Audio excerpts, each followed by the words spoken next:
সংগ্রামী সাথী ও বন্ধুগণ, ইসলামী যুব আন্দোলনের প্রথম জাতীয় যুব কনভেনশনে এখন বক্তব্য রাখবেন ইসলামী আন্দোলন বাংলাদেশের সংগ্রামী মহাসচিব অধ্যক্ষ হাফেজ মাওলানা ইউনুস আহমদ। অধ্যক্ষ হাফেজ মাওলানা ইউনুস আহমদ।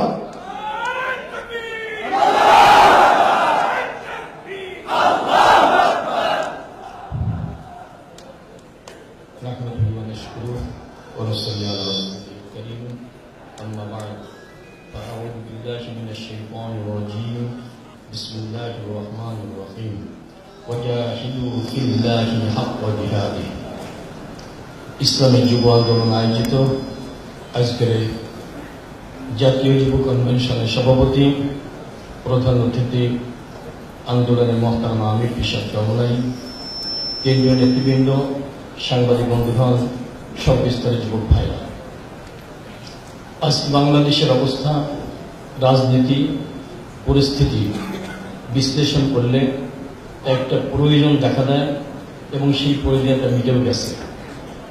ভাবুক চিন্তাবিদ যারা, চিন্তা করলেই তারা বুঝতে পারবে যে বাংলাদেশে ঠিক এই মুহূর্তেই ইসলামী যুব আন্দোলনের আত্মপ্রকাশ ঘটা দরকার ছিল। আমার ভাইরা, বাংলাদেশের অবস্থা কি? স্বাধীন হওয়ার পর থেকে পর্যন্ত যারাই সরকার এসেছে তারা সবাই কয়েকটা কাজ করেছে।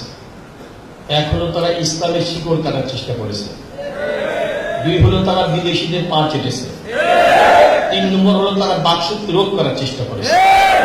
যারাই এসেছে ইসলামের গোড়া কাটার চেষ্টা করেছে। এভাবে কেউ শিক্ষানীতি, কেউ নারী নীতি, কেউ সিলেবাস ইত্যাদির মাধ্যমে শুধু তাই না, যুবক সমাজের চরিত্র ধ্বংসের জন্য যা যা প্রয়োজন সব তারা সরবরাহ করেছে। সাথে সাথে আপনারা লক্ষ্য করেছেন এদেশের মানুষ, ৯৯% মুসলমান, যখন ইসলামের পক্ষে কথা বলার জন্য একটু রাজপথে আসে, দেখবেন সাথে সাথে তাদের ব্যারিকেড দেওয়া হয়। শুধু তাই না, অনুমতিও দিতে চায় না। স্বল্প পরিসর অনুমতি দিলেও দেখবেন সেখানে মানুষ হাজির হওয়ার সাথে সাথে, মুসলিম জনগোষ্ঠী হাজির হওয়ার সাথে সাথে দেখবেন জল কামান হাজির হয়ে গেছে, অস্ত্র নিয়ে পুলিশ হাজির হয়ে গেছে, টিয়ার সেল হাজির হয়ে গেছে। আমাদের প্রশ্ন, এই টিয়ার সেল কাদের টাকায় খরিদ করা? কাদের টাকায় খরিদ করা? ইসলাম জনগোষ্ঠী, মুসলিম জনগোষ্ঠী যখন রাস্তায় নামে, এদের হাতে অস্ত্র থাকে না, চাপাত থাকে না, রান্দা থাকে না, এদের পক্ষে হয়তো তাসবিহ জানা থাকে, তাদের বিরুদ্ধে বড় বড় অস্ত্র নিয়ে লড়াইয়ে পুলিশ বাহিনী যখন নামে, আমাদের লজ্জা হয়, দুঃখ হয়, আফসোস হয়, কোন দেশে আমরা বসবাস করতেছি। এদের মধ্যে আমরা লক্ষ্য করেছি, মূর্তির বিরুদ্ধে যখন মুসলমান কথা বলতে চায়, রাজপথে নামতে চায়, তাদের কথা বলতে দিবে না, অস্ত্র উঁচু করে। তাহলে স্পষ্ট হয়ে গেল এদেশের সরকার সম্ভবত মূর্তিকে বাঁচাতে চায়।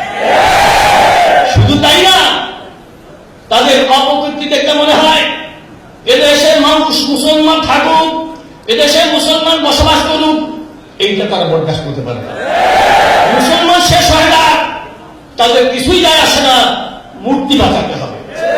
কি বাঁচাতে চায়? মূর্তি তো প্রাণ নয়। এই মূর্তি বাঁচাতে গিয়ে এদেশের মানুষকে শেষ করে দিবেন, এইটা যাদের মধ্যে ঈমান রয়েছে তারা কখনো চুপচাপ বসে থাকতে পারে না।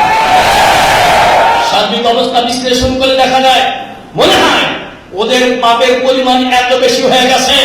আজ বাংলাদেশের মাটি কেমন যেন মুমিনদের রক্ত যাচ্ছে।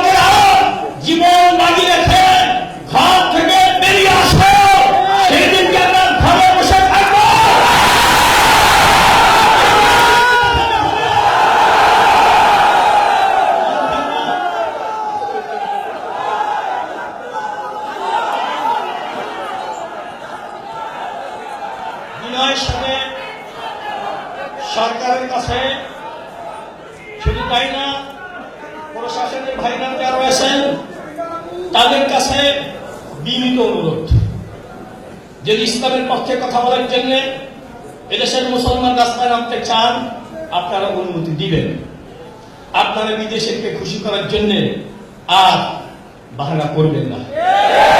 শুধু তাই না, আর একটা অনুরোধ করতে চাই, মূর্তির বিরুদ্ধে, মূর্তি অপসারণের দাবিতে পিসাব চাওনাই মহাসমাবেশ ঘোষণা করেছেন। 21 মহাসমাবেশ হবে। যদি আপনারা ইসলামের পক্ষেই থাকেন, মূর্তি যদি অপছন্দ করেন, যেমন অনেকে বলে থাকেন, তাহলে অনুমতি দিয়ে দেন, তার বাহানা করবেন। আর তা না হলে এদেশে মানুষ চূড়ান্ত ভাবে বুঝে নেবে সরকার মূর্তির পক্ষে অবস্থান নিয়েছে, ইসলামের বিরুদ্ধে অবস্থান নিয়েছে। কখনো হতে পারে না। 92 মুসলমান এইটা কখনো মেনে নিবে না।